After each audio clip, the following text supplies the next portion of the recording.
Great. So I'm going to talk about diffusion. And again, let's get started, folks. So here's a link to the slides, and I think Shani is going to put, it's there. Okay, so there should be a link on the website which will actually connect to the slides. So you should be able to find the slides, and speakers will be posting slides on that website. So you should have access to all the slides. Great.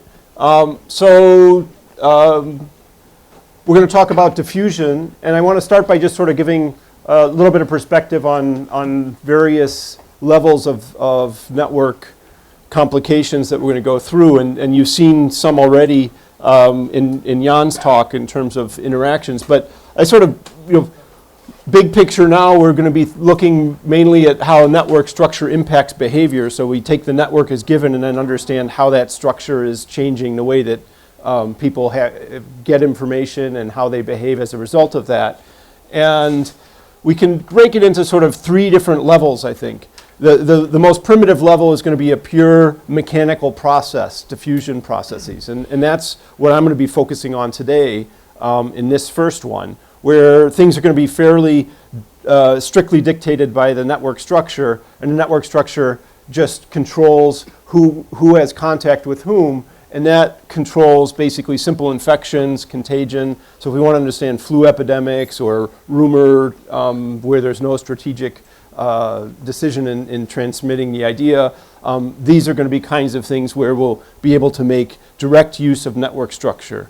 Then things are going to be complicated when we start talking about learning, where instead of something just moving from one node to another, you actually have people processing information that might be coming from different sources, and then you have to make sense of that information. So that adds an extra complication where network structure is still going to matter, but now you also have to think about how people are processing that information and trying to interpret what's happening. And then the third level then brings in strategic interaction, where it's not just that there's something happening, but I care about what other people are doing, and then you get interactions on that. And we saw a little bit of that in Jan's work, and we'll see more of that in Liat's talk this afternoon, where she'll be talking about a diffusion process where there might be thresholds where instead of just simple contagion processes, you can have more complex contagion processes. But I'm going to start with the really basic mechanics of it, and then we'll start layering things on in the various lectures through the course. Okay. So here, you might be thinking of diseases, ideas, basic information, something you just know or don't know. You buy a product or not. We'll come back to these complementarities in the afternoon lecture. So these are really contagion processes we're going to be looking at. And so what I'm going to do is I'm just going to go through some questions and background, basically a little bit of empirical motivation.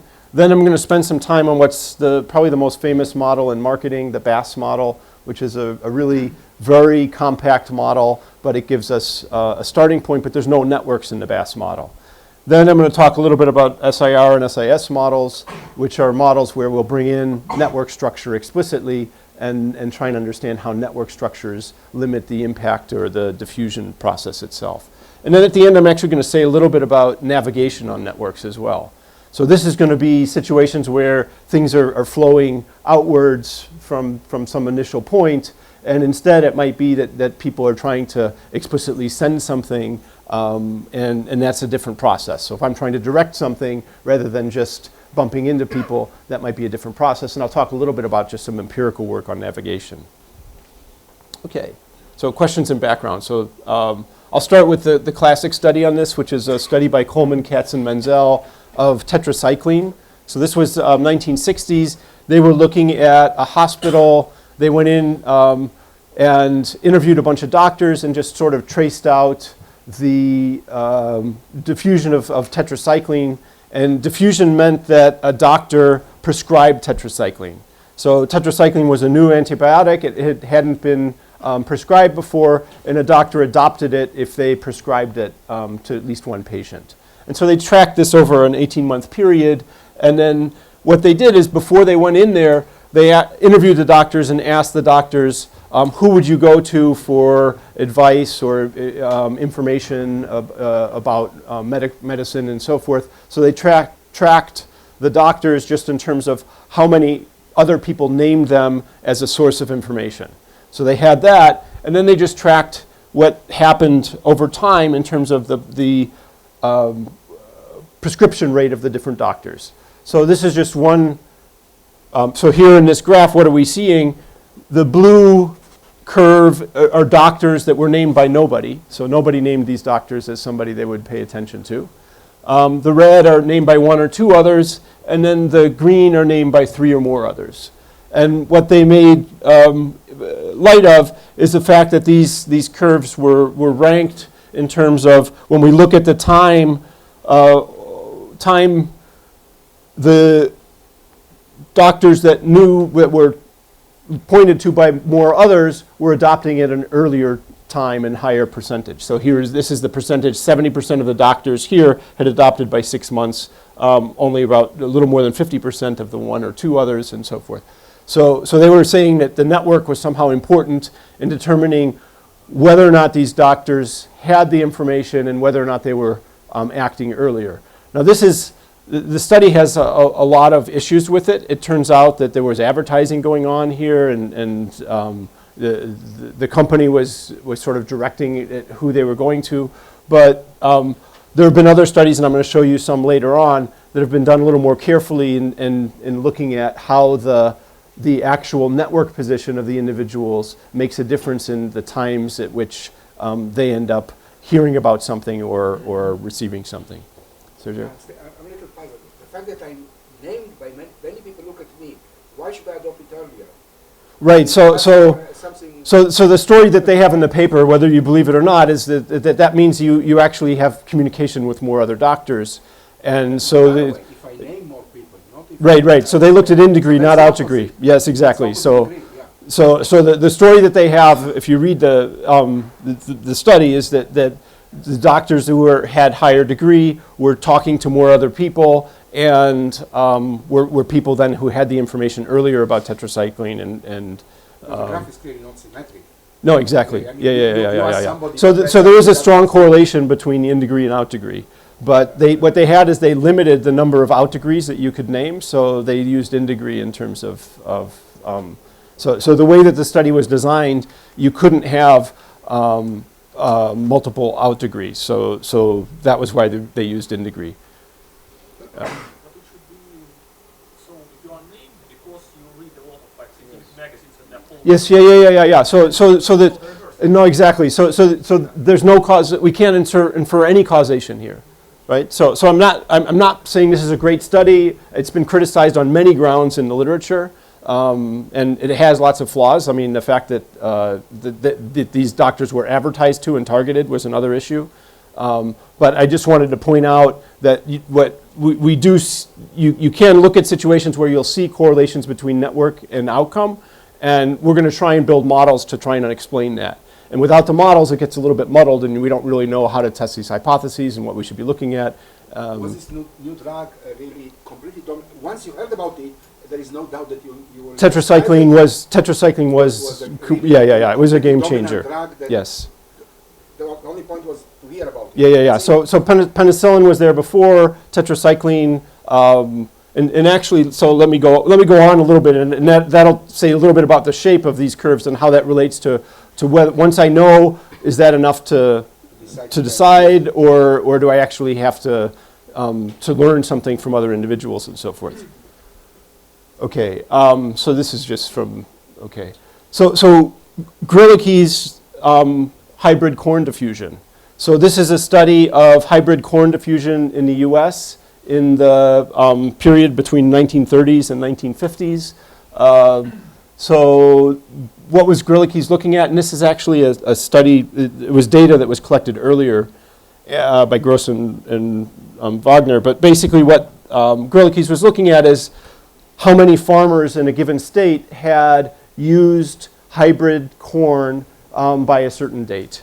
And hybrid corn was a situation where once you had the corn, it was a clearly dominant. It was better in terms of its yields. It was better in terms of its drought resistance, its insect resistance. So these corns the seed dominated the previous seeds. And basically, everything went to eventually 100%.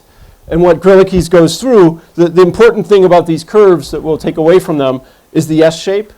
So first of all, this is a classic S-shaped curve. So it starts out slowly, and then it begins to accelerate. And then the usual story is going to be that there's some early adopters who hear from seed manufacturers or reading magazines, et cetera. And then the increase here is going to be the social effect. So the more people who have heard about it, then the easier it is for other people to hear about it. So the word of mouth effect, the network effect, is going to come in terms of this acceleration. So there's always going to be some curve, which is just ambient noise, which is coming in, and then the acceleration comes from word of mouth. And then eventually it has to plateau because of, the boundary's one, exactly. So, and what Grilleke studies is the fact that this took place over different times in different states. So if you go to the US, Iowa is basically a cornfield. So the whole state, there's nothing, the soil's perfect for corn. There's not much else to do in Iowa. You grow corn. So it was the state that adopted it first. Wisconsin, you can grow other things. It's not ideally suited for corn. So basically, you get, and Kentucky was worse. So Grilleke goes through in terms of what the profitability was for these different things, and then how that gave incentives for the earlier movers, and then how that transfers through eventually to the changes in timing on the curves. Okay, so this is his original diagram in all the states. Texas had some weird things happening, but the states that had less and less corn production were later and later in adoption. Okay, let me show you a curve that actually has different shapes. It does not have that S shape, and talk a little bit about what was different here. So this is a study, recent study by Kim et al. And what they did is they gave out tickets. So they're trying to get people to use multivitamins and chlorination, sort of improving hygiene and other kinds of things. They were doing this in Honduras. So this is recent study. And basically what they seeded different villages by various ways of picking individuals. So the study was trying to figure out how injection points matter. So some they picked at random, some they picked it by in-degree based on a survey. And then they also used, remember we talked a little bit about in the first lecture about the friendship paradox. So your friends are going to tend to have higher degree than you do. So one way to find high degree people in a network is instead of just randomly finding people, you ask a person to name a friend, and then you use that friend as a seed point, right? So that friend is going to tend to have higher degree than the individual. So marketers often will give out two products to people. Say, okay, here's a product, here's one for you, and here's another one to give to a friend. And the idea is that then the friend is going to tend to have high degree and have high visibility. So they were going through trying to find picking randomly from friends and trying to seed. But basically what you see here is you see curves that don't have the S shape, right? So these curves just sort of went up and plateaued. And we'll talk a little bit about what was happening here, but basically it appears that there wasn't much of a social effect in the actual diffusion that they got. So it wasn't diffusing in terms of people telling other people, and actually they got very little diffusion except the people that they were initially telling. So they got some difference between the random, the people done by in-degree, and the nominated. So the nominated did the best. The in-degree wasn't doing very well. The survey seemed to be pretty noisy. I think that here the issue is the design. I mean, it didn't start random by people hearing about the product. Here they infused the people. Yes, and so it's no surprise that it started. Yeah, exactly. And so we're not seeing. That's the only difference. I mean, no, exactly. And so that. Right. So basically, we're going to need larger populations, and we're going to have situations where there's actually going to be word of mouth present to get that kind of S shape. Exactly. And then this is a similar kind of study, but here what they did is they gave out. They did ones that had to work by social transmission. So this is a study in rural China by Zhang, where there was a new type of crop, a new type of rice was given out, which had much higher yields than previous ones. So it was basically 10 times more profitable. They gave out these seedlings, but they only gave them out to 20 households in the first year. So they gave them out to a limited number. And then the only way you could get a new seedling was to actually get one from somebody who had planted it before. So you had to get the seeds from somebody who had had a previous plant. By the second year, the only way to get seedlings was from somebody who's planted them in the past. And so then when you see it, you get to see the S shape again. So you're going to see the pattern that comes through the network, where now you're going to have to be getting things from neighbors in order to get something. And then we see the acceleration as it starts to diffuse through the population, and then eventually plateaus.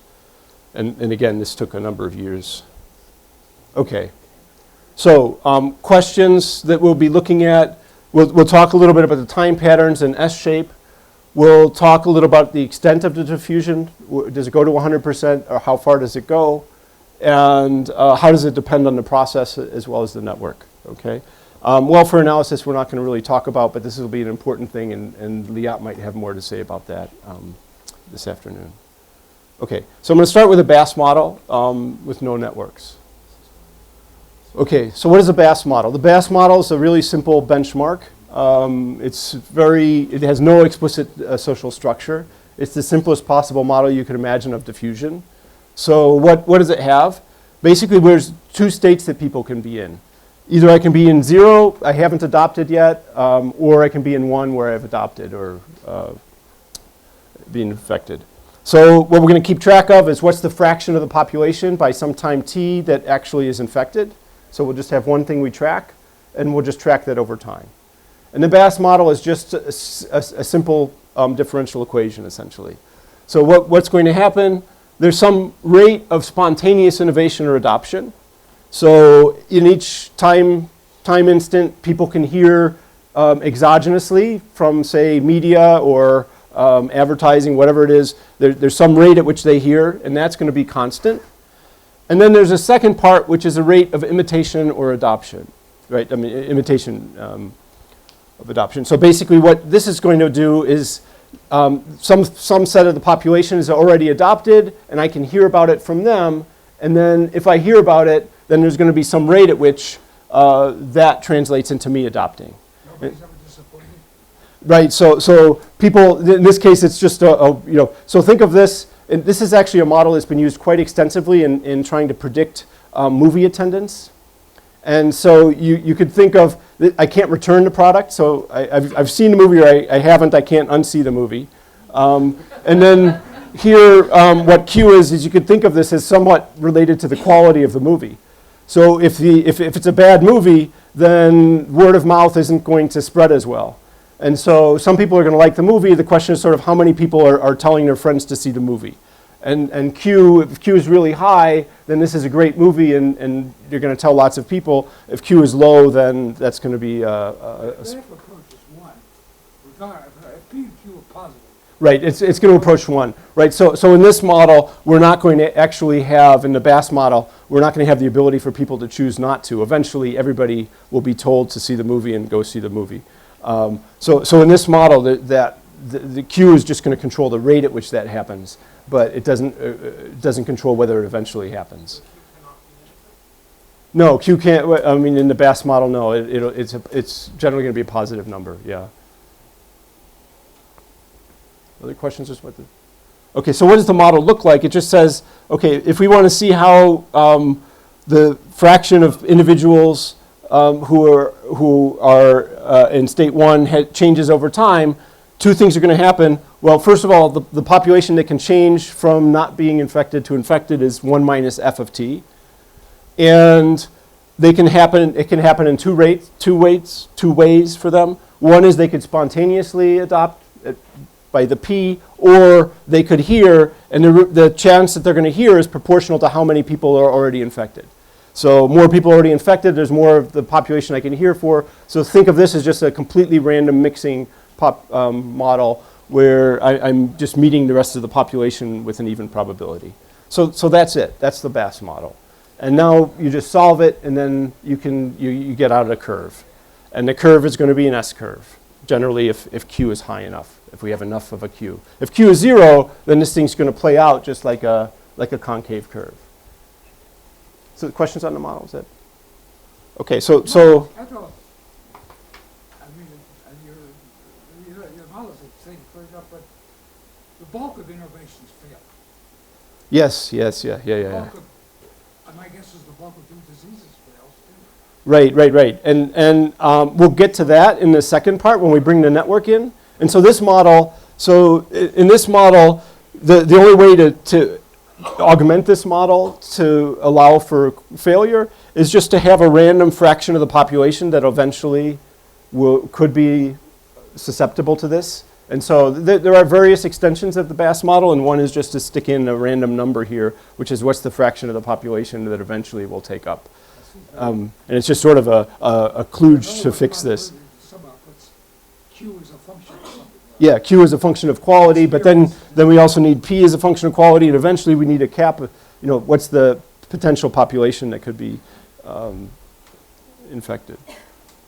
Okay, so this is a simple differential equation. We start with f of t is 0. You solve this. So what does f of t look like? It looks like 1 minus exponent p plus q to the t minus p plus q to the t, 1 over 1 plus q, same thing divided by p. So it's a very simple differential equation. And then you can just map this out. And the question of whether or not this gives us an S shape is going to depend on the relative rates of P and Q, okay? And so to see that, let's think of whether or not this gives it an S shape.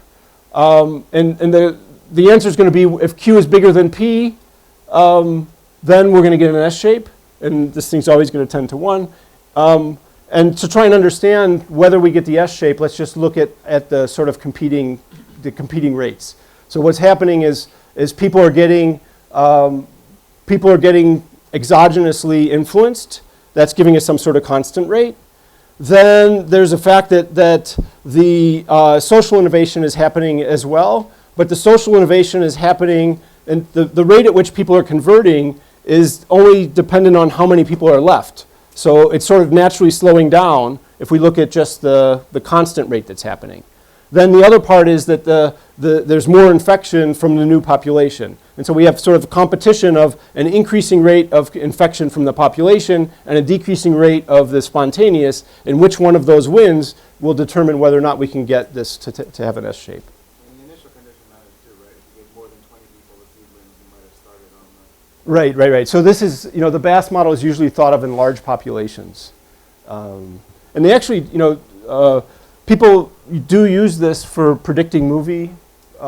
So in predicting movie sales, you'll see after 1 week, they'll try and predict the box office for future. It's And what like they... not predicting everybody will go to see that movie. Yeah, so what they try, right, so they'll try and, they actually predict the population as well, but they're basically also trying to pick off, how well is it being advertised, and then what does the word of mouth look like, and then they try and extrapolate sort of what the curves will look like, but predicting the eventual total is also dependent on the quality.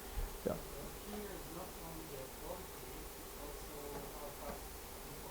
Right, so it's basically rates, and it could differ by products just in terms of, what the network looks like in terms of how many interactions people are going to have. So it depends on the product itself. It's going to capture a lot of things. So it's sort of how excited people are to talk about it, how many people they're talking to. Is another question. Is there like A a competitive competitive? Yeah, no, this is just, so all I'm doing right now is showing you, first of all, just a basic diffusion process. Then we're going to bring in networks, and we're not doing competition of diffusion on networks. There are papers that look at competing diffusion processes on networks, and usually you have to put in advertising or pricing in those, and then there's questions of, which nodes do you price to, which do you advertise to. So there's some recent literature on that topic. And I can give you some references on that, but those models will take us offline. If you subtract S, some other minus S times f of t, which is what happens when some people who have consumed decide it's bad and they stop. So it's not a movie, yes? Yes, yeah. Will this change, or you will still get the same? Yeah, so then no longer it goes to 1. Right. Fixed point.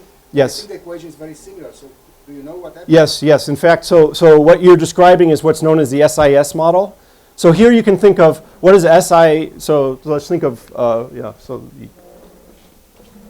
So I don't want to take your plan. no, it's fine. So we can think of susceptible, if I can spell, and infected. So people can be in two different states. And the usual epidemiological models, going back to Bailey in the 70s and so forth, look at these sort of things where I'm either in state 0 or 1. And in this model, I can transition from S to I, but I can't go back. The SIS model is I can go back. And usually the way the SIS model works is I just have a random rate of recovery. So put in something that's like a P, but at some point I change back. Track minus S Yeah. times f of t. Right, That's right. what it does to the equation. And now you've got a race between what that rate back is and what the Q and P are. And depending on whether Q and P are large enough, it'll either stick at 0 or it'll get some steady state. It's not going to go all the way to 1 if you've got a fest. And so exactly where that rate is depends on the ratio of this process of recovery to the infection. And so then you can build in network structure and try and study, how it's bouncing back and what the steady state infection rates are. Yes?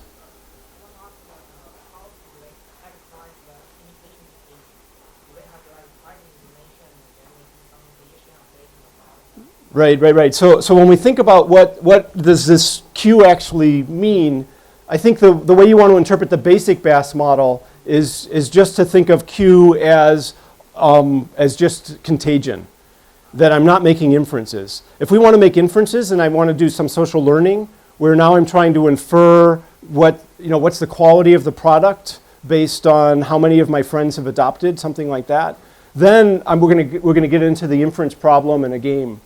And what we'd have to do is then have a threshold of how many of my friends have to have adopted before I decide to adopt. And those kinds of things will be similar to ones that Liat will talk about this afternoon. There's variations on those kinds of models, and but that's again an extra add-on to this. So here, this is the most basic process where think of this as really just pure contagion. Okay. So let's try and think about the F shape, the S shape, when we look at F. So when we look at f of t equals 0, the change rate here is just p, right? So initially, there's no contagion because the f is 0, so everything's coming from p. When f nears 1, eventually we've got 0. And the question is, what's happening? So if we're going to get this convex shape, what's happening near 0? Are we going to ever start turning up? That's the best chance. So let's look here. And basically, when we look at a small epsilon, what we've got is the rate of change looks like p plus q times epsilon now, 1 minus epsilon. So to get that initial convexity, so to get an S shape where we've got it initially convex and then concave, it has to be that this thing is bigger than p for small epsilons, right? So for convex, it has to be that the slope is going upwards, right? So initially we want that slope to be increasing. This thing has to be bigger than p. And so for taking epsilon close to 0, basically what we need here is we need q times 1 minus epsilon to be bigger than p, right? So initially we need q to be larger than p in order for this acceleration to happen. So if q is smaller than p is going to dominate. So here you just get a direct comparison between q and p. If q is larger than p, then you get the acceleration. The social effect is bigger than the exogenous effect, and otherwise the exogenous effect dominates, and you just get a concave curve. It never shows that acceleration point. Okay, so this just sort of says that. The Chinese thing, you had a very high P to start with. Right, exactly. That's why you didn't have convexity. Yeah, you had a high P, and basically there wasn't much Q, and so you never got the convexity, exactly. So different diffusion processes, some of them will just asymptote like that. If it's all advertising and there's no social word of mouth, it's just going to look like a concave curve. And if you're looking at, say, indie movies where they're counting a lot on word of mouth to diffuse things, it's going to start out really slowly, and then hopefully they're hoping for that effect. And actually, when you talk to people in the Silicon Valley, like venture capitalists, they're always looking for that, they call it the hockey stick. So they're looking for that initial curve, which means word of mouth is good, word of mouth is positive, you've got a high Q, and they're hoping that that's what they're actually looking for a lot of times when they're... Before it turns. Yeah, exactly. So they want you want to find it at the epsilon, not when it's already asymptoted. Okay. So pictures. Okay, so that's the BAS model. No networks. There's not much of interest in it in the sense that we haven't brought in much social structure. We haven't been brought in any of the things that people have asked about. So it's a really simple model, but it's a really powerful model because you just have these two different terms that you can begin to estimate, and people actually use it quite a bit in the marketing literature. Okay, so now let's go to this sort of SIR and SIS models where we start to bring in the interaction structure a little more. And so what's going to happen in these models, as I explained in the SIS, you can sort of recover, but the SIR model is the one we're going to sort of take a look at. And here we'll bring in the network structure where basically the infection is going to happen through the network. And in particular, you can do it by simulations, or we can do sort of simple models of diffusion. What I'm going to do is just take you through one version where what we're going to do is just calculate sizes of components as probabilities of the expansion of a contagion. So what does that mean? So this goes back to Bailey in 1975, sort of laying out these models. And so this means susceptible, infected, removed. And what is removed, this often happens with different diseases. So if you think about a flu virus, what happens is you're susceptible, then you get infected, and then roughly after 7 to 10 days, you recover. And once you recover, you can't be infected again. So it's sort of being removed from the network. It's as if that node is no longer a node that can transmit. But before that, that node can then infect other ones. And so when you're infected, you can infect in susceptible nodes, but then once you've recovered, then you can't be infected and you can't infect. And so effectively that node, it's thought of as being removed from the network at that point. Okay? Is what? It might be much more tragic, right? Yes, yeah. Removed, you could be removed if we think of other diseases. Yes, yeah. If we start talking about smallpox, removed means something different. So yes, it could be more tragic. Okay. So you can infect for some random time. The Reed-Frost model was an early version of this, and basically there was just sort of one period you can infect people and then study the transmission in that. So one way you can think of this as, so once I'm infected, you could just think of links between me and other individuals being randomly placed like a Nerdach-Renyi random graph as those are the people that I could begin to infect. So you look through the population and you say, if I'm infected, who are the other people that I could potentially infect if they were susceptible? And so there's going to be some set of the population that's true for. And the most basic version of that would just be, say, an Nerdach-Renyi random graph where there's some random people I'm going to bump into. But more generally, you could have some other process that describes the network of people that I could potentially infect. So what we're going to end up doing is component calculations. And so let me just sort of take you through the logic of that, and then I'll show you how to do those. So a heuristic for doing those. So think of this idea, whatever, spreading through the connections. And nodes are linked if one would infect the other, if it became infected and the other one was still susceptible. And then will an infection take hold? So let's try and do two questions we'll ask. What's the probability an infection will take hold, and then how many nodes will it reach? So how far will it reach in the population? Okay.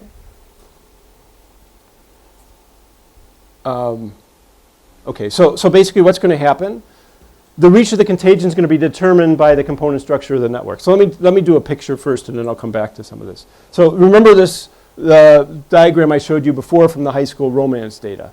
So take this as sort of a generic network that we might be seeing out there. And what we can think of as these links, meaning that if one node got infected here, then it would infect the neighbors, and that would just transmit through the network. So that means that if we hit something in this particular component, then we'd end up infecting all of these individuals. If we hit this component, then we'd infect this many individuals. If we hit this component, we'd infect this. So once we have that structure mapped out, the basic logic of the SIR model is once we've mapped this out, then we can answer the questions of what's the likelihood of it infecting, 3 individuals? Well, there's however many components have 3 individuals there. And then what's the number of nodes there out of the whole population? So it tells us the probability of hitting one of those. If we hit this one, then we're going to get about half the nodes. And so, we can go through, and once we know the component structure, then we have an idea of whether or not there's a chance of getting a large infection or whether or not there's, it's going to be a small infection. Just half the node, you said half the node? Well, roughly, I don't know. I don't remember exactly what the percentage, the size size of this component. that is half. Right, so here you could say that there's a half a probability, probability is a half that it will infect half the population. Because if it hits any one of these nodes, then it transmits to all of them, and that the size of that component is half the population. We are not in an SIR yet. Well, this is an SIR where what we've done is the R part is going to be built into the links. So we define, so this is going to be all done in expectation. And so that I'm doing a simplified version of the model. And the simplified version is, we're going to write down a network where what a link means is if one person gets infected, who are the other individuals that it would infect? Okay, so let's just take that as a given. I write down a network, and this network maps out that if any one of these nodes gets infected, then it's going to bump into every one of these other ones. And we could do this by simulation by probabilistically generating the network instead, and we'd have lots of different realizations of this. Some SIR is that some node may be removed, which means you remove 2 nodes, certain 2 nodes there, you disconnect the whole component. Right. That it may not infect the whole thing if it goes step by step. Exactly. So if I want to go through the full logic of the SI, think of this as an SI model with limited movement. But more generally, what you can think of is when we think about the SIR model, what we can do is a probabilistic. So the calculations are very difficult to do by non-simulation in the full SIR model. So what tends to be done is instead we'll do a heuristic kind of calculation where we'll say, let's just look at the component structure of the network and let that be a proxy for what would happen. And in particular, we'll just keep track of, let's put a link down if we think probabilistically that if I got infected, I would end up infecting somebody else. So if I caught the flu, how many people would I infect? Now we give everybody a degree, say 3. Now we generate a random network with that, and then we see what happens. So I'm just going to do it. So basically what I'm doing is a heuristic calculation that's not exactly a full SIR model, but it's just saying, let's put down a random network, let's look at the component structure, and that's going to proxy for how many people eventually get infected and what the probability is. And one way then to start thinking about things like vaccination is by vaccinating somebody, I remove the links that they have in the network, right? So I just make somebody an isolate. Or there might be some people who are naturally immune to diseases, and they'll be isolates. So there's going to be a number of isolates or smaller components. So actually, a lot of vaccines don't work entirely, and there might be small components. Yeah. In terms of the probabilistic analysis you were saying before, isn't it important to keep immune nodes in?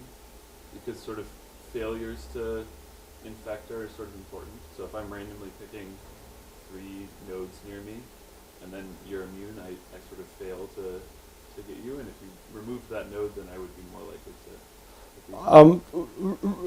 Yeah, so it depends on whether or not. So imagine that this is that there's no choice in the process. So now what can happen is if I begin, so I could put down the network to begin with, and then mark the nodes which are, say, immune, and just pull them out of the network, knock their links out. Because their links are indicating that an infection would move from a neighbor to them, or from them to a neighbor. So once I just remove all the links from them, then they become isolated nodes, and it's just like pulling them out of the network. So what we can do is generate a random network and then pull all the immune nodes out and look at what's left. And that would be effectively the calculation we're doing. So think of this as the network that's left after we've pulled out all the isolated nodes that are immune and could never be infected or infect somebody else. Is that okay? So we're going to get non-trivial diffusion if somebody in a giant component gets infected. The size of the giant component is going to determine the likelihood and its extent. And then random network models allow for giant component calculations. So what we're going to do is just look at giant component calculations, and I'll make some points about those, and those will be inference for the SIR model, and then we can go into more detail on those models. Okay, so let's think of Q as the fraction of nodes in the largest component. So we're just going to try and solve for what's the fraction of nodes in a random network in a giant component. And I'm here, what I'm going to do is a heuristic calculation, and I'll explain where the heuristics are and how you might do a more exact calculation. It turns out that this calculation is exact in the limit for a number of random network models. And I'll describe the class of random network models that this is appropriate for. So what we're going to do is the following. Let me just go through. So this is the fraction of nodes in the giant component. So if I look at a node, the chance that it's outside, the fraction of nodes outside the giant component should be 1 minus q. So if a node's outside the giant component, how can that happen? Well, that can only happen if all of its neighbors are outside the giant component. Right? So if we go back to this picture, and I say, okay, look, this node's outside the giant component, well, that's because it's connected to these two nodes had to be outside the giant component too, because if it was connected to somebody in the giant component, it would have to be in the giant component, right? So the only way I can be outside the giant component is if both of my neighbors are outside the giant component. So what we've got here is if I have degree D, if I have D neighbors, then it has to be that all my neighbors are outside the giant component. And so that's going to happen with probability 1 minus q to the d. If I look at those neighbors, the chance that they're not connected into the giant component. And so what we've got here is an equation that'll give us a solution for q, which is the fraction of people outside the giant component is going to be what's the chance that nodes of degree d are outside the giant component, and then what fraction of the nodes have degree d. Okay? So that's an equation. Now we can just solve for q. And a couple of words about this equation. So it's not an exact equation. Why is it not exact? Because the probabilities of my neighbors being outside the giant component is not completely an uncorrelated independent random variable. And so generally this is going to hold in the limit as we're looking at large graphs. But for small graphs, the calculations are a little more complicated. So what I'm going to do is just this heuristic calculation, but it's going to turn out to be exact in the limit. Okay, so it's not fully independent in a finite graph.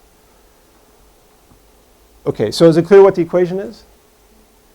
Okay, so now we've got a simple equation. We can solve that, solve for q. So what the nice thing about this is this allows us to do any degree distribution. So we don't have any assumptions. It doesn't have to be an Erdős-Rényi random graph. We could put it in for a power law graph or a graph that has fatter tails, and we can see how this changes as you change the structure of the network. Okay, so this function is going to have two solutions generally. One solution is a degenerate one.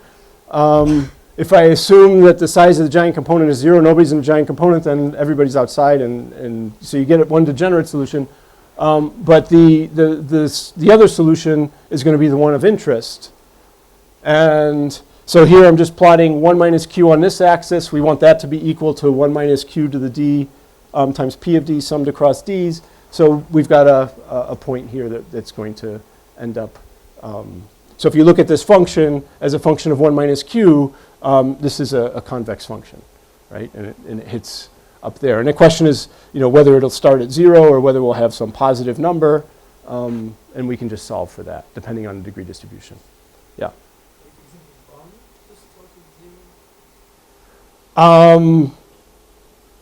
No. So if yeah. So sorry. So yeah.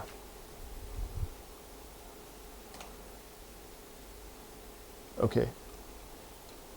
So we've got this. Now we need to find a solution.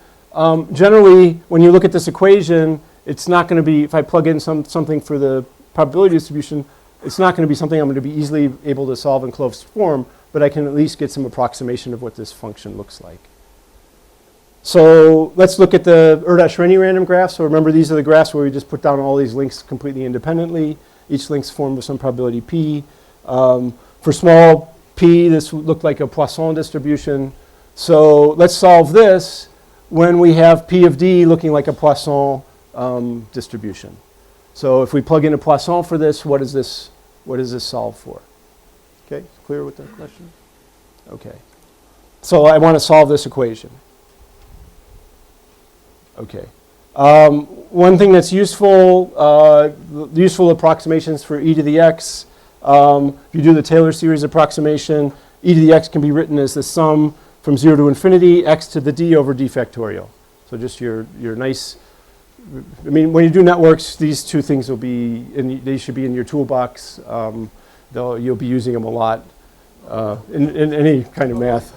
Yeah, not only for networks, but definitely for networks. Okay, so we're going to make use of this. So if you go back, you remember, if you look here, we've got a sum of things raised to the dth power over d factorial. So that's going to allow us to collapse this to an exponential. Okay, so we go through. We can look at this, gathering these terms. This then looks like e to the minus n minus 1 p, e to the n minus 1 p 1 minus q. So now we've got something which is just an exponential, and so when we solve it, we can get log of 1 minus q over q looks like the expected degree. So we get a very simple equation for what the size of the giant component looks like in an Erdős-Renyi random graph. And it's important to note that P is not 1, Q is not 1 minus P. Right. Because Yeah. those are different parameters. Yes, yeah. So the q is the size of the component, and the p is from the Erdős-Renyi. This is not the. So unfortunately for the, So it's unfortunate that the Bass model uses p and q, and also p is for p, and these are the standard ones for these kinds of calculations as well.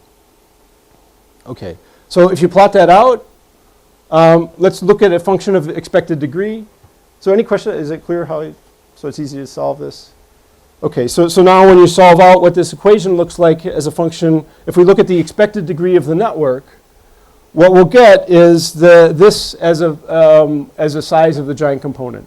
So basically, you get a really sharp phase transition at 1. So if the expected degree is smaller than 1, you get no giant component. Then once you get to 1, you start getting a giant component. And what's really interesting is by the time you get to 3, you're pretty much at 95% of the nodes being in a giant component. And so very rapidly, you're getting up to the point where the graph is going to be connected. And so this is a phase transition, but it's a phase transition which is fairly rapid. And this gives sort of insight into what Ken was saying. Some products take off, some products never take off. You could get to a point where if this is something where each person wants to tell at least one friend, then you're in this region where it's going to expand. But if it's below that reproduction number of 1, then it's not going to expand at all. And so this is what's known as the basic reproduction number I mentioned in the first lecture briefly. But the basic reproduction number is used in epidemiology all the time. If you can get a process of any disease below 1, then it's not going to take hold. It's not going to infect the population. Once it gets so that it's reproducing at a level above 1, then it's going to start infecting the population. And very rapidly, if you get to the point where you're hitting 3, then you're going to get fairly large saturation. Yeah.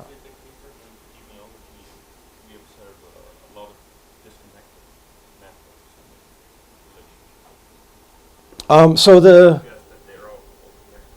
right. So the question was, when we look in the epidemiology, do we often see networks that are connected, or do we see networks that are somewhat disconnected? And the answer is that this model is fairly stark, but what impacts that in general tends to be travel patterns, school patterns. So, for instance, in controlling flu epidemics, knowing when school is in session and when it's not. So generally, flus have a big dive when schools close, things will go down. Airline transportation between countries is a big source of jumping from one country to another. When you look, actually, one of the biggest flu epidemics in the world occurred in 1918. The H1N1 flu, the original large flu contagion was in 1918. Why was it huge? That was the time when they were demobilizing troops from Europe.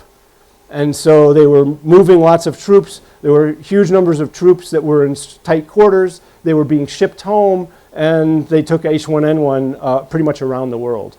So you had H1N1, you had one of the worst, and it's a very dangerous flu which killed people at about a 10 to 12% level. So there was a pretty drastic flu epidemic. It's the worst in history, I think, in 1918. So the network can change over time. It depends very much on travel patterns, and basically that suddenly it's a point where normally people wouldn't be interacting at that rate fast enough to infect somebody, and suddenly you push them above that, and you end up with a much larger infection than otherwise. But whether or not flus spread to different countries depends on these patterns, and the rate of interaction between the countries could be below 1. So you could see something which is localized.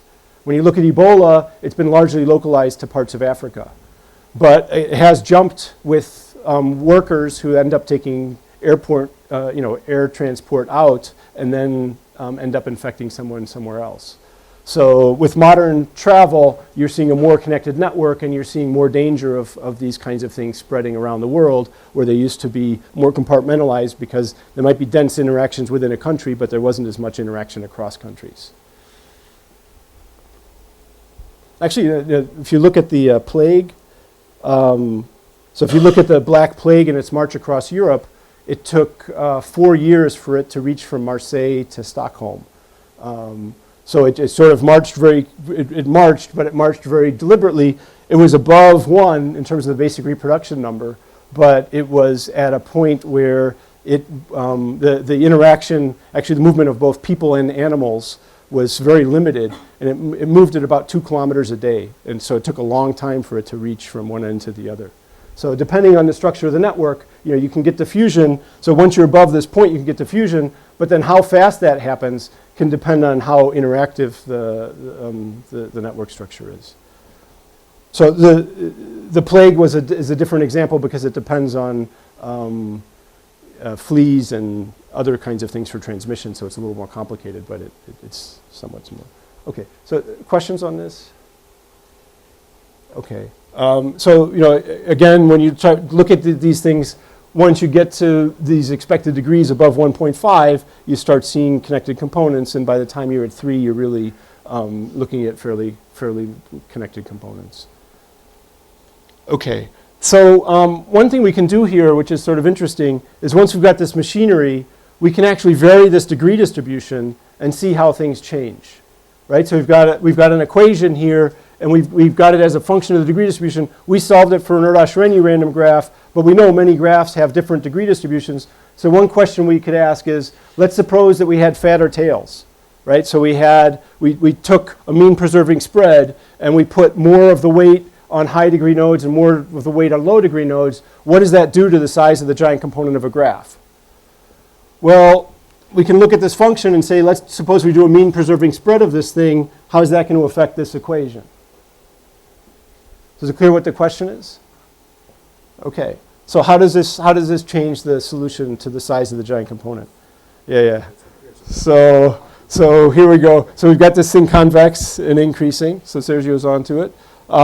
So let's do first order stochastic dominance and then second order stochastic dominance. So here's this curve. It looks like this. If we do a first order stochastic dominance shift, right? So first order stochastic dominance shift, what are we doing? We're putting more weight on higher degree nodes. So we're shifting this.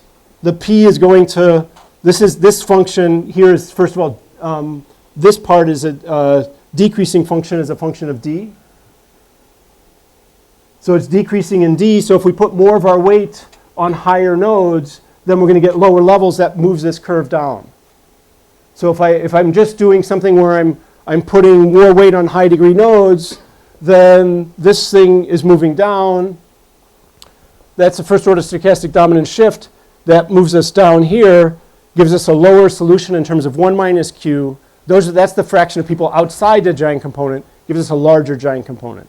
So that's fairly expected. If I just make the network denser, then I should get a bigger giant component. Okay?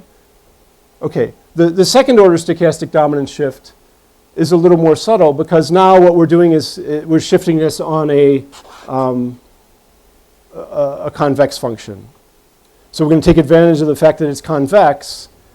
And if we have a convex function, yeah, exactly. So now it's going to go up. As we're shifting weight more towards the extremes, we're moving it more from something in the middle to higher points. That's going to move things upwards.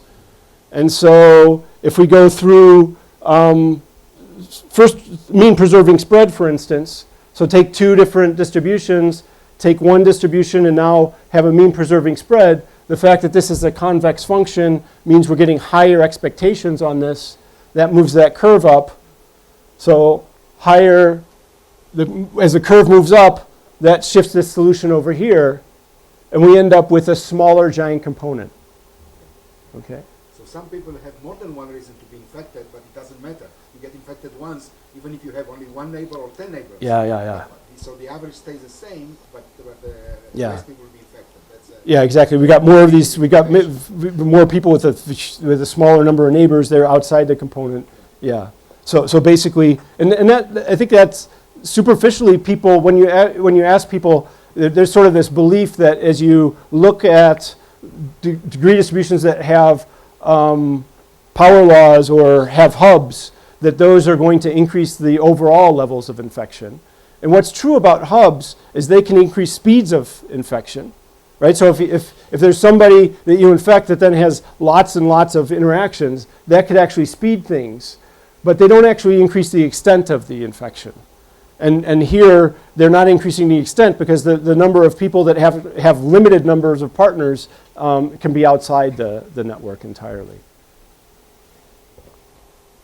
Questions on that? Okay. So you described an area where V was low, it was 0. So in this range, if you do a mean preserving spread, you don't get. Right. So basically, that's presuming that this thing intersects above here. It could be that that basically we're down at the 0 and it's just not increasing at all. So if For that you need P of 0 to be 0. You need to have nobody that is isolated. yeah, so if we have isolated nodes, if we've got then we're going to have some fractions You are above them. above the threshold. Yes. Yeah. So as Serge just mentioned, basically having isolates is having some weight on 0-degree nodes that never could be infected. And so now if I do a mean preserving spread, I can still end up with an expected degree which is below 1.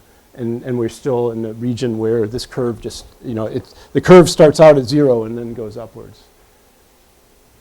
Okay. So I'm drawing, so the pictures I've drawn are for settings where we're above that critical degree of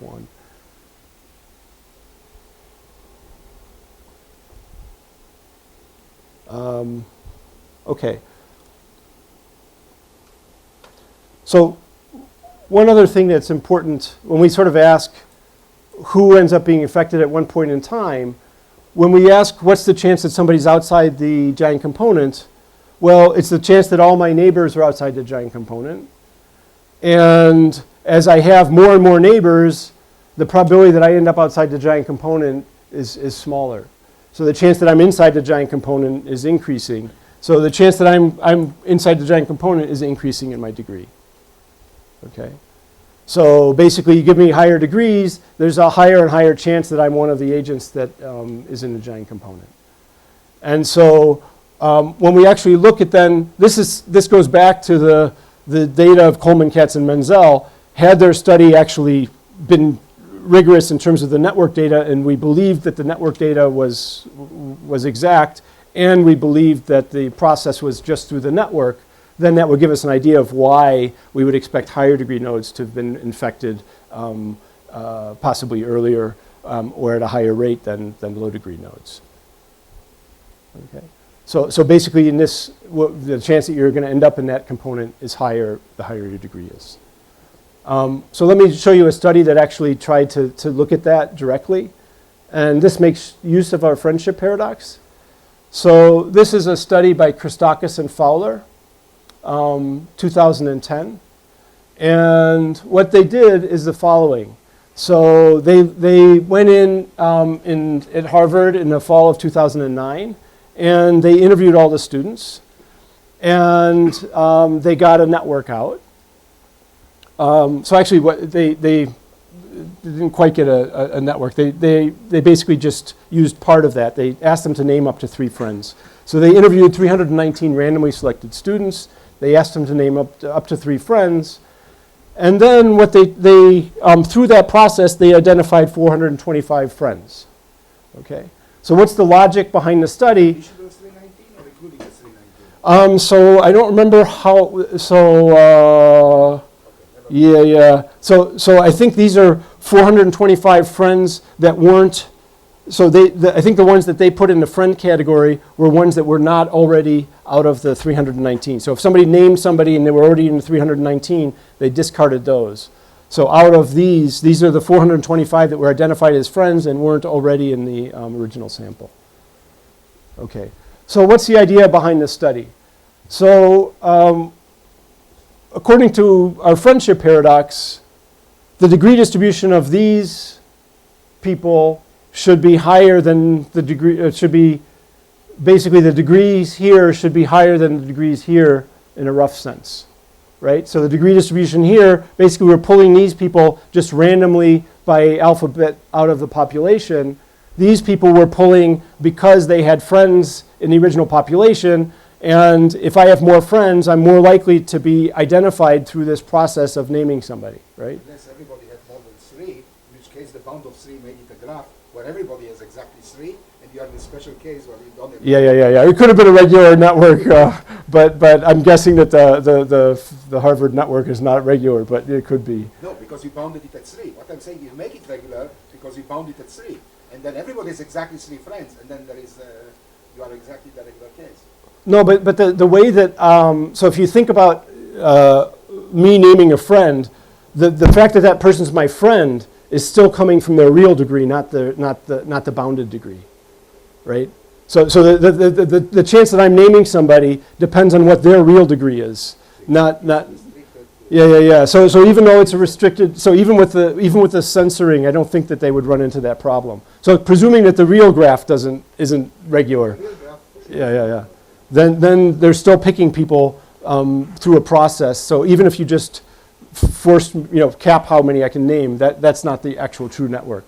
So you're right that these people might not have a higher degree in the realized network that they draw, but in the true network they should have higher degree. Right, exactly. So this is assuming that they're picking randomly out of their friends, and that they're not picking in some way that's negatively correlated with the degree of their friends. They don't want to pick popular kids. Right. Yeah, exactly. So there has to be some. So there's implicit assumptions that these are randomly picked friends out of the distribution, and that's there could be many reasons to not believe that. Yes. So is it clear how right? And so the idea here is. The friends should have higher degree. If the friends were picked really just out of a random graph where there wasn't assortative matching and they were picked, then they would just be identified in proportion to their degree. So you'd actually get something where instead of P of D, you'd be multiplying P of D times D over E of D. And so this is, remember, this is the same equation that Ben came up with. And so that says if you're picking this person and then randomly picking a friend, then as D increases, they're more likely to be picked according to this process. Okay, so what does the actual curve look like? So this is the data that they have from the infection. So this is the dates since September 1st, and then the 2 curves are for the 2 different groups. So the random group, this is the curve of people infected by this number of dates. So this is the fraction of the population that was infected, and then this is the curve for the friend group. So basically the friend curve is shifted forward. These people are infected at a higher rate at the earlier stages of the process. They asymptote to be pretty much identical by the end of the process. But these people, so you could think of, we've got this giant component, and eventually everybody, so the giant component in this case was just 8% of the population that eventually hadn't gotten their flu shots and was tired enough to catch the flu. But the ones who had more friends had more chances of getting infected at an earlier time period. So in fact, so what they say is the infection shifted 14.7 days earlier than at random, based on they did a logistic regression. So typically the friends were infected 2 weeks earlier than the random group. Questions on that?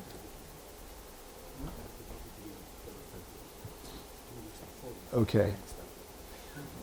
So let me, I want to end with a, so basically, before I go to the navigation, let me say a few more things about this basic infection stuff.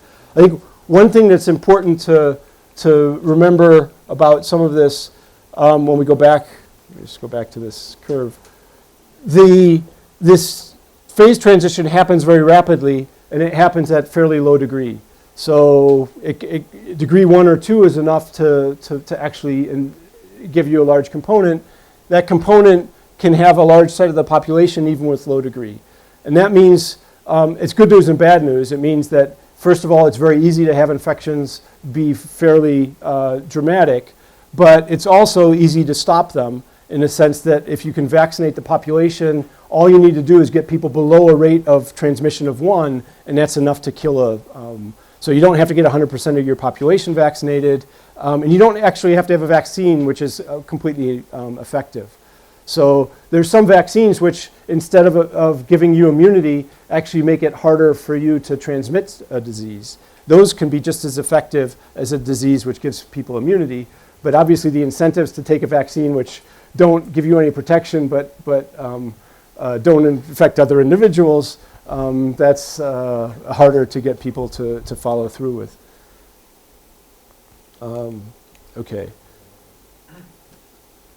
So on to navigation. So navigation now, we have to be looking at people directing things, trying to send something rather than receive things. And what I want to do is just talk through sort of an experiment, but I'll start with the classic experiments of people, if they don't know, the Milgram experiment, Stanley Milgram's experiment. So Milgram has 2 famous experiments. One was the shocking experiment. The other experiment, the one that's relevant for the networks, was what's known as the small worlds experiment, where what he did is he gave people in Nebraska and Kansas letters to send, and he said, send these to people in Massachusetts. So there were targets in Massachusetts that you were trying to get this letter to.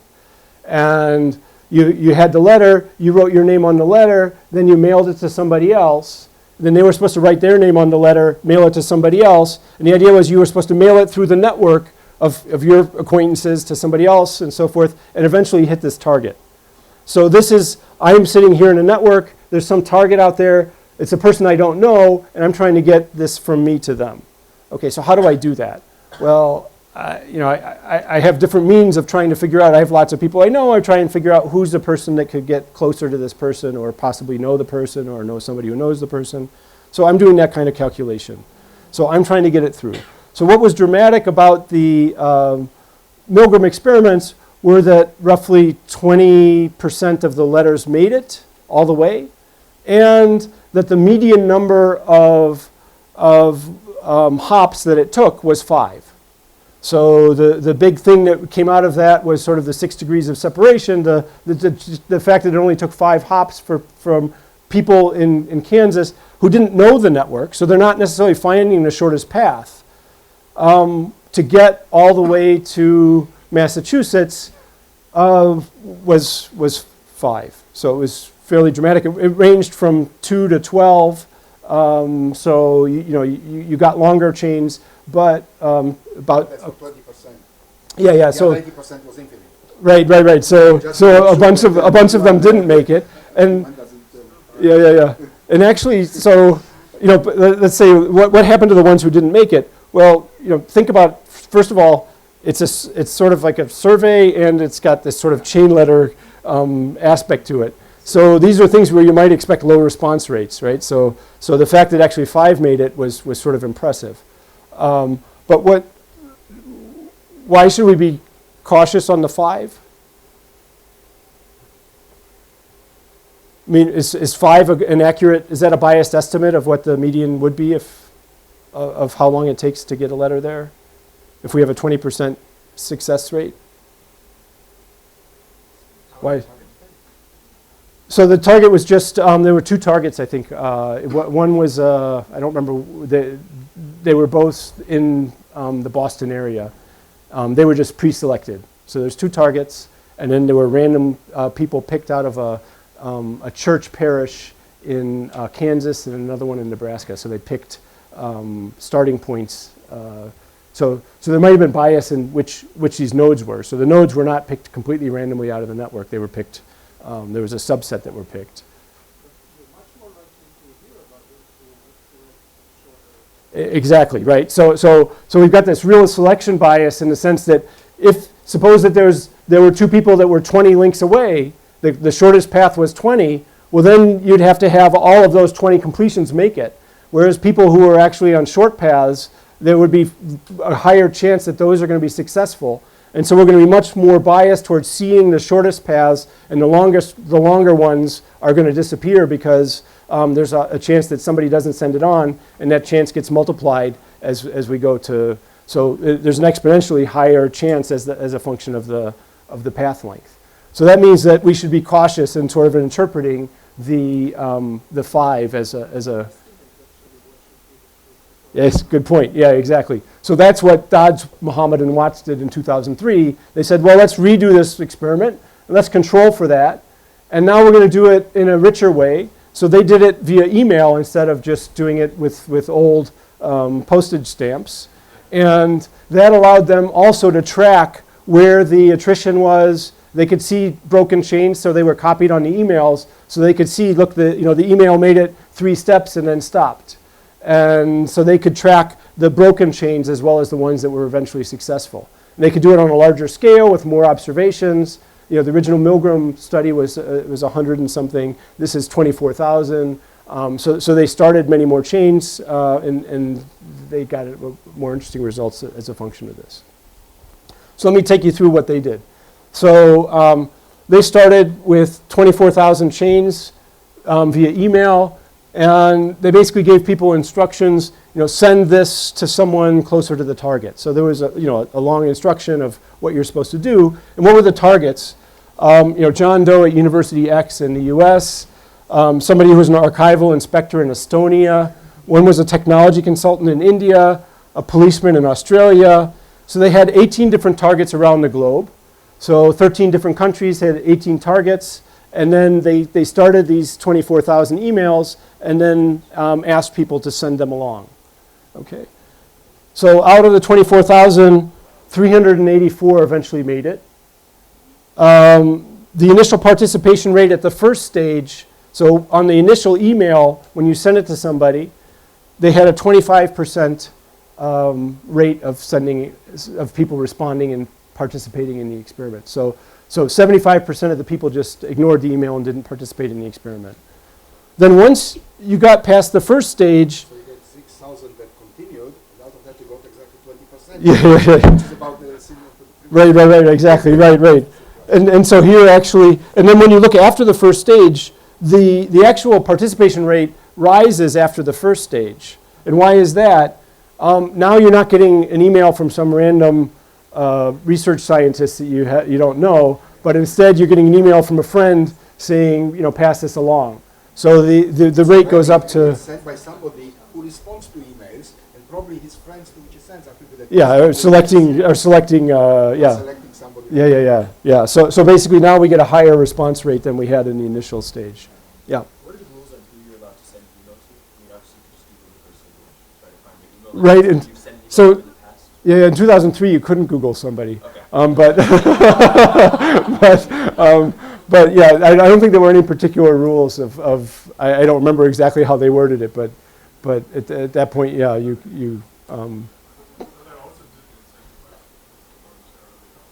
no, so there was no monetary incentive. They weren't paid for sending this along. So there's no monetary payment, it's a pure voluntary, and then people could pick people in some unknown way. So they weren't looking, but they did instruct people to send it to just one. You couldn't spam, to 5 people hoping it was going to get along. Otherwise, that would really be a problem. Yeah.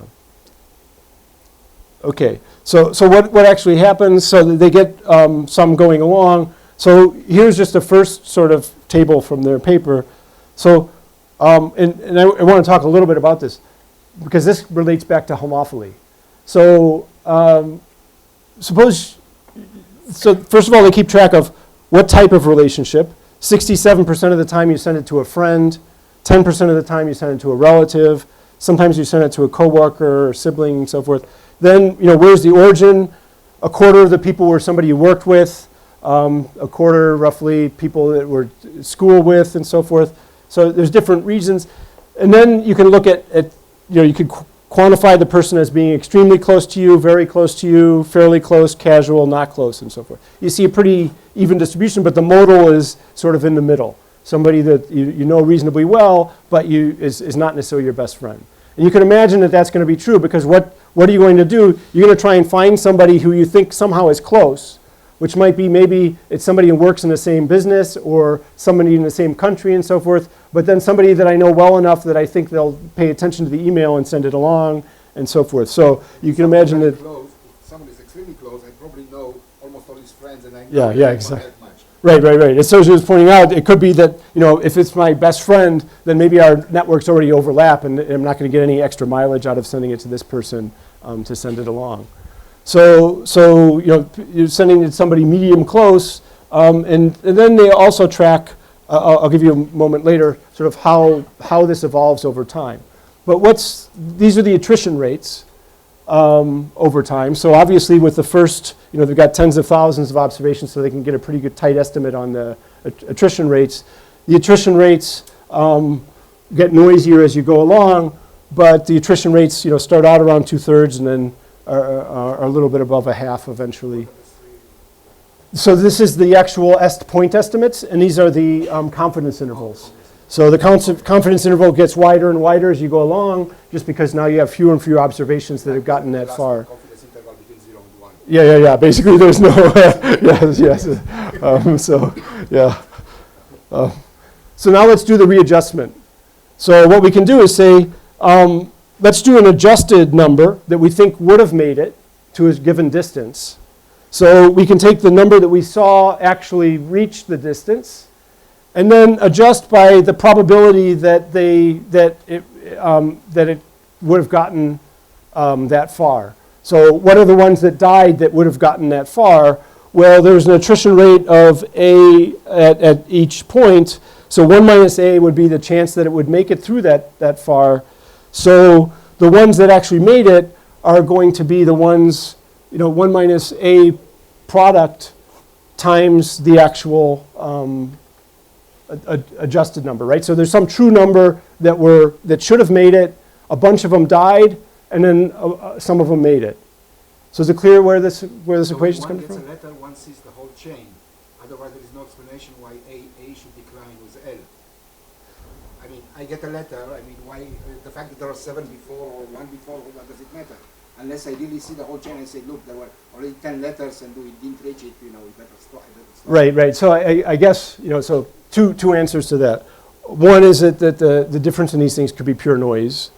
So it's possible that this is just a constant rate and they're getting a bad estimate. Their point estimates don't indicate that, but another possibility is that over time it's being sent to people who are going to have higher attrition rates for whatever reason. So I don't know what the story is. I don't think people necessarily. It might be that people. I don't know whether they saw how many hops it had taken before. So if they could see the history, then it might be that they felt more obligation if it's already gone 5 steps to continue it than if it had only gone 2 steps. So you could imagine that that's, You see, oh, so this is the attrition rate. Oh, So this the is attrition attrition rate's rate actually goes dropping, down, so so it's becoming more, people are continuing it at a higher rate the further it gets along. So it might be that can already see how many steps it's going. It might also be that they believe they're going to be more successful as it goes further along. Right? I'm getting closer to the person and I have more of a chance of being successful. And so you could imagine different reasons, but this could be endogenous to the process. If you're closer to the person, then you're more likely to choose someone to send it to who's closer to you,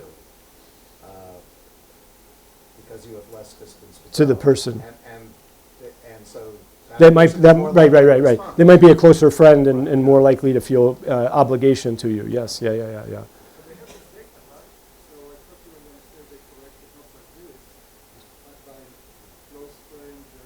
Well, no, I mean, so this is what they did in the paper is they did adjust by the attrition rate at that level, but they didn't fine tune. Yes, you're right. Yeah, they could have done a finer adjustment on the attrition level. Yes. So here, this is just a crude adjustment on just using the broad levels to do the adjustment. Yeah. So basically, they're just adjusting for what's the fraction that should die at each point, and then interpolating what the rate should have been that reached it. And then what you can do is look at the. Let me see if I've got the. what is the average? Did you tell us? How long did it take here? Oh, what's the? Yeah, hang on. I lost the slide here. What happened? Oh boy. Yeah, I lost the slide that has the. Let me draw it for you. I know what it looks like, so I'll draw it for you. And okay, so what the picture eventually looked like of what they got was that the realized, so let's put 5 here, 12 here. The realized frequency looks like this that they got out. So the mode and the median were roughly 5. And this looked a lot like the Milgram experiment in terms of what the distances were. And then when you do the adjustment looked more like this. So the adjustment looked much, basically all of these go up fairly dramatically, and then the mean went up from 5 to about 10. So it basically doubled. When you do the adjustment of what all the ones that didn't make it, our best guess at how long they would have taken, they would be the longer chains. And so we've lost all the longer chains that got knocked out with higher probability. When we adjust for that, we should have seen a longer mean and more distance. Okay. Now, these are not the shortest paths then, because the fact that it's taking on average roughly 10 hops to get there, that's roughly double what people seen the paper. There's a paper on Facebook last year, 700 million nodes, average distance of 4.7 was the estimate. So the average distance between 2 people in Facebook in the world is about a little less than 5 degrees. So these are not taking shortest paths, but that's because people are navigating the network rather than actually knowing exactly what the shortest path is and directing it that way. So the fact that that things would still get there in 5 to 10 hops is still fairly impressive in the sense that if I'm navigating the network, you give me a big network, I don't know the paths, how do I do that? And I think that's the point that I want to close with here. So when we think about the ways that people were choosing things, this looks at different steps. This is step 1, step 2, step 3, and so forth. How many made it to step 1 and to step 2, and then how were people chosen? So this is the percentage of ways that the next target was chosen. So originally it started by people looking for location.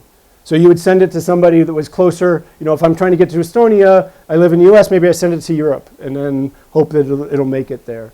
So originally people were picking based off location. They might also be picking based on somebody who's traveled to that country. So if they know somebody who's traveled to that country, then they might use that because they assume that person might know somebody there. Then they have family ties, work ties, education, and so forth. And what you can see is that this is going to, the locations being used initially in the first steps, it becomes used less and less as time goes by. Travel used less and less, family being used less and less, and then work gets used more and more. So eventually you're trying to get it to somebody who say, this policeman in Australia, well, eventually I'm probably going to send it to a policeman or somebody in law enforcement. Already in Australia, so now you need the right inspector. Yeah, exactly. So people start zooming in. But I think what's important here, and this is sort of a curious aspect of homophily, when you think about our networks, the networks that we're embodied in, we have to make use of information all the time, and sometimes we're trying to get information indirectly or we're trying to send something to somebody. How do we do that? Well, if we don't have a map of the network, we have no idea what it looks like. But the fact that we are using this, why are they using location? Because they think location is correlated with the network. And they're using travel or family and these things because they believe that these are correlated with acquaintances. And in fact, they are. So the networks are spatially correlated, the networks are correlated by profession, the networks are correlated by age, by religion, by all these things. And the fact that they're correlated by that means that we've got lots of segregation, but it also means that we can actually navigate these networks. I know that now by sending it to somebody within this group, I can get it to somebody that goes in that other group, and that'll eventually zero in. So even though homophily can be very restrictive in terms of, it'll be problematic for inequality and for opportunities and all kinds of things, it actually is helpful in navigation. So using this segregation in navigation purposes is very useful, and it enables us to get things along when navigating a network at random would be just impossible. Right, so if you do you can do a calculation, do an exercise, put down a random network, and suppose that people just are trying to reach a target node, and instead of actually knowing which direction to send it, they just randomly pick a friend and then ask how many steps it's going to take. It's not going to get there in 5 to 10 steps, right? So it's going to be a very different exercise. Okay, so what are these sort of basic things about diffusion? We're just looking at very mechanical things. Liat's going to enrich that quite a bit this afternoon. So here, there's going to be thresholds for infection and contagion. This basic reproduction of 1 is important. We get a really sharp phase transition, 1 to 3, boom, you've got hitting the whole population. The extent of the infection, we can do some simple calculations, see how those vary. As we do mean preserving spreads, that actually decreases that. So it might spread things more quickly, but to a more limited number. We can see things about who becomes infected. Navigation, I put here must, but I think the fact that there's social structure here, which actually correlates with attributes that we can observe, is what allows us to do navigation. And so navigation on the network is important for us in our daily lives, but we're able to do that even though it's a really complicated animal, partly because that correlates with our characteristics. So that's a good place to stop. Lunchtime.